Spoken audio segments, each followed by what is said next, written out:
Dear friend, today I will tell you about the memories of the honored inventor from the Soviet Union. Among the many inventions of Nikolai Afanasiev in the field of aircraft and small gun weapons, I will tell you about the improvements he made to the mortar device. Thanks to this simple and unpretentious device, it was possible to save many lives of our soldiers. Many of you know that a mortar is a fairly simple weapon, consisting of a barrel, a support plate, two-legged stand, and an aim. Its principle of action is simple. The charger slash manually lowers the mine into the trunk with the barrel shank forward. Under its own weight it falls down, then strikes the firing pin, and then the expelling charge is undermined. That's all. The mine hits the enemy on a ballistic trajectory. However, such seemingly uncomplicated weapons have their own insidious nuances. In service with the Soviet Army during the Second World War, there were guns of the following calibers: 50, 82, 107, and finishing with 120mm ones. Each type of mortar was intended for some certain combat missions. For example, everyone knows that the most massive 50mm mortar of the 1938th and 1940th was extremely unpopular with soldiers due to its low effectiveness in combat. The problem was that the maximum range of the shot from this weapon was only 800 meters. Therefore, the enemies could shoot infantry from any ammo that was available. Not to mention the fact that the enemy's artillery quickly began to work on the detected firing positions of mortars. The chance to survive at the mortar team was directly dependent on their skill and experience. After you fired a few mines, you need to change the firing position as the other people's mines and shells will come here. Here there are some unflattering reviews received by the military 50mm mortar from the Red Army. Having a 50mm mortar in service is impractical. Heavy losses soldiers, difficulty supplying mines, difficulty of camouflage while moving under enemy fire and surveillance, short range of fire. First of all, the 50mm mortar, having little fire efficiency and poor accuracy, does not correspond to its purpose. Second of all, due to the short range of fire is always in the combat orders of the infantry, so the delivery of ammunition during combat is very difficult, and often even impossible. In all kinds of combat, when using this mortar, it turned out that according to its tactical and technical data, it's unsuitable, especially in mountainous and wooded areas. Fighters and commanders often did not use it in combat, and would prefer the other weapons. Mortar has a considerable weight, requires a lot of mine consumption, and at least four people serving it. It's completely unsuitable for the destruction of more or less significant enemy structures. The impact of its mines is quite small. And here's another statement from the Red Army officer. The soldiers usually throw them during the battle. As practice has shown, the fire with a 50mm mortar is ineffective when shooting at manpower, and even more so on engineering structures of even the lightest type.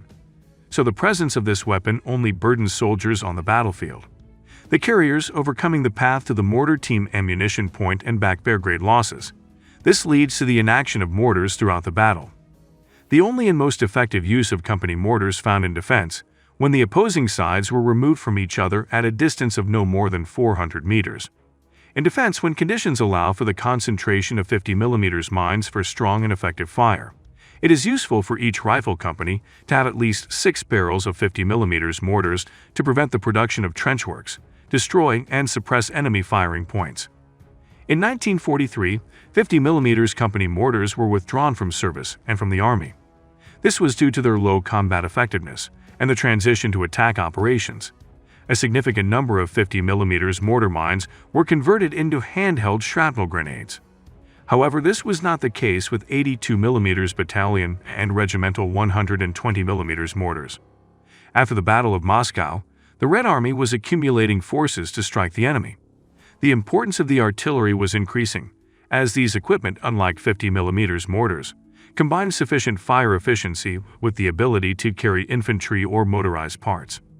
For example, a regimental 120mm mortar with a mine mass of 16 kilograms and 4.5 kilograms of the explosives allowed to hit the enemy's live force and engineering structures at a distance of up to 6 kilometers. The fire rate of the mine was up to 15 rounds per minute, and the experienced mortar team could hit the target within 3 to 4 rounds. Military historians estimate that almost half of the enemy's losses on the battlefield came from mortar fire. Not many people know that during the development of mortars in November 1931, the engineer-designer Dorovlev provided a ready-made drawings of 82mm mortar. Traditionally, the foreign mortars of that time had a caliber of 81.4 mm. Dorovlev chose a caliber 82 mm. A small difference, only 0.6 mm, was of great importance.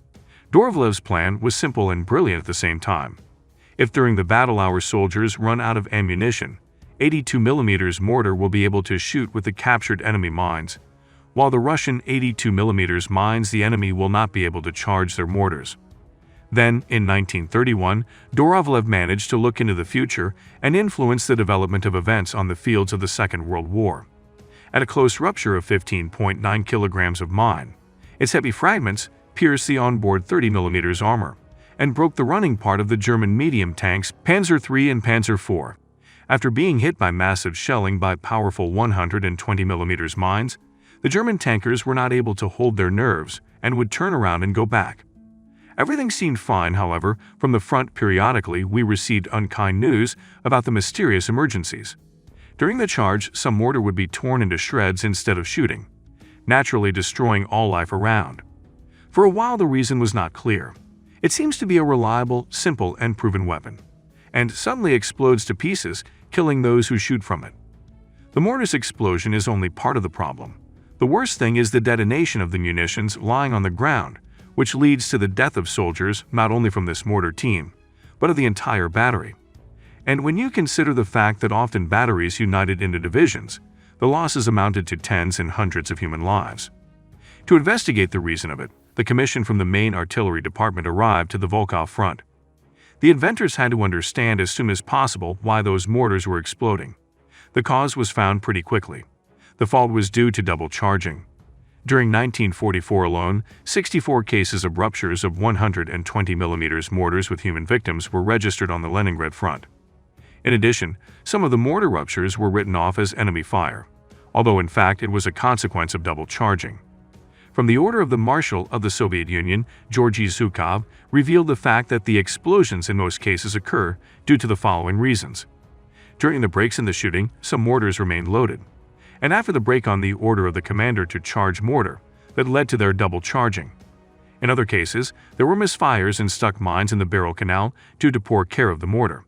And finally, the break happened by stupidity, when in excessive desire to show the highest class of rapid shooting, the charger in a hurry lowered the second mine in the barrel, when the first did not leave it yet. The reason was found, and it was necessary to eliminate it as soon as possible. It's important to mention that not only Soviet soldiers, but all armies of the world face such a problem. But it was our inventor who was able to solve this puzzle. A competition was announced to develop a double-charging fuse. It was attended by many well-known inventors, including Nikolai Afanasiev. A graduate of the College of Agricultural Mechanization, Nikolai Afanasiev served as a tanker in Mongolia before the war. This is the first time that the talent of an inventor has been revealed here. Once, having visited a military airfield and comparing the air cannons of Soviet and trophy Japanese aircraft, Nikolai invented the project of a double-barreled air machine gun. Know-how became an automation. Roll back under the influence of the recoil of one barrel, provided the recharging of the second, and vice versa. This increased the rate of fire of the weapon to 4,000 rounds per minute. The report about genius inventor and the drawings of the machine gun lay on the table of the commander Georgy Zhukov. He immediately ordered the following: to transfer the surgeon to Ulaanbaatar, Kazakhstan, to allocate a room in the army headquarters, to provide the full assistance to his work. Afanasiev met the war in the laboratory of the research and test range of small arms of Tula Central. But the Germans were heading to Moscow, and everyone had to go to the trenches. As part of the consolidated military unit, staffed with the world on a thread, Sergeant Afanasiev was fighting in Tula defense and Tula combat operations near the Moscow from the October till December 1941. Then, as a valuable specialist, he was recalled from the front and sent back to the Central Design Bureau, which was in evacuation. In the beginning of 1943, the young designer returned to the small arms research in Tula. It was here that the legendary fuse for Afanasiev's mortars was born. Experimental samples presented by other designers sometimes could not withstand just 3 shots. The most successful model of the designer AF withstood 83 shots. Such a margin of strength for the front was not enough. The experimental sample of Afanasiev was made in 2 weeks. Only 10 mines were taken to the military training ground. Imagine the surprise and joy when they managed to release 90 mines. In 3 days, the entire warehouse was emptied and 400 mines were fired. After the 400th mine, the first damage appeared on the mortar fuse. Repeated experiments confirmed the average survivability of the mortar fuse in 400 strokes. By the end of 1944, the mortar fuse of Nikolai Afanasiev's construction was put into mass production and was necessarily installed on all serial Soviet mortars. Soon came a new order to increase the resource of survivability of the fuse by half. After some improvements, thanks to the advice of the designer of the famous machine gun Alexei Sudaev, the survivability of the device increased from 400 to 800 shots. Americans were interested in this research. In the second half of 1944, an official letter from the United States arrived at the Soviet Foreign Affairs Department. Allies in the war with fascist Germany asked to sell them the license for the right to issue the fuse of Afanasiev. The Americans, and this was an extremely rare case during World War II, were denied. The resolution on refusal was signed personally by Supreme Commander-in-Chief Joseph Stalin. Stalin wrote, "Refuse." Strictly speaking, mortar fuses were created both before Nikolai Afanasiev and after. They were different. Some were complex and others were simple, but one thing united them. In a real battle, they did not work. The fuse of the Russian inventor is still in use. My friends, that's all for today. Please write your comments, put likes and subscribe to our channel.